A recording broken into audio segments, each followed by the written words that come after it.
कहानी।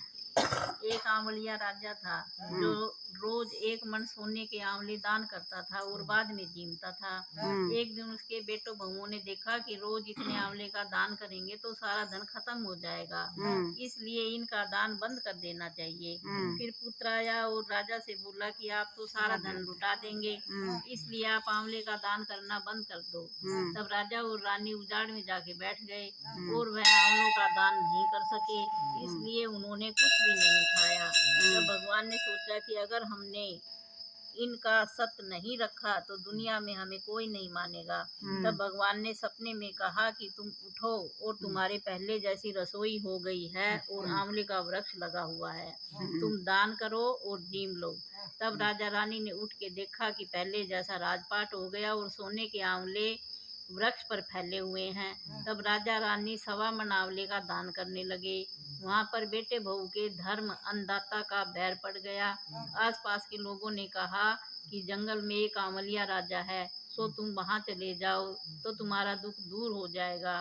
वह दोनों वहाँ पहुँच गए। वहाँ पर रानी अपने बेटे और बहू को देखकर पहचान गई और अपने पति से बोली कि इन लोगों से काम तो कम कराएंगे और मजदूरी ज्यादा देंगे। एक दिन रानी ने अपनी बहू को बुलाकर कहा कि मुझे सिर सहित नहला दे। बहू सिर धोने लगी तो बहू की आंख में से पानी निकल कर रानी की पीठ पर पड़ा। तब रानी बोली कि मेरी पीठ पर आंसू क्यों गिरे हैं, मुझे बताओ। तो बहू बोली कि मेरी भी सासू की पीठ पर ऐसा ही मस्सा था और हमने उसे घर से निकाल दिया। फिर वह एक मन आंवले का दान करते थे तो हमने उन्हें भगा दिया।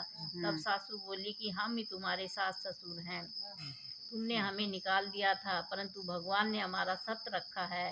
हे भगवान, जैसा राजा रानी का सत रखा वैसा सबका रखना, कहता सुनता सारे परिवार का सत रखना।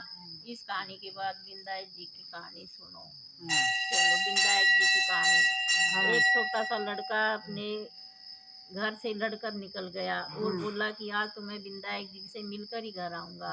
तब लड़का चलते चलते उजाड़ में चला गया। बिंदायक जी ने सोचा कि मेरे नाम से ही घर छोड़ा है, इसलिए इसे घर भेजे, नहीं तो जंगल में शेर वगैरह खा जाएंगे। फिर बिंदायक जी बूढ़े ब्राह्मण का वेश भरकर आए और बोले कि तू कहाँ से आ रहा है। वह बोला मैं बिंदायक जी से मिलने जा रहा हूँ। वह बोले मैं ही बिंदायक हूँ, मांग क्या मांगता है, परंतु एक बार ही मांगियो।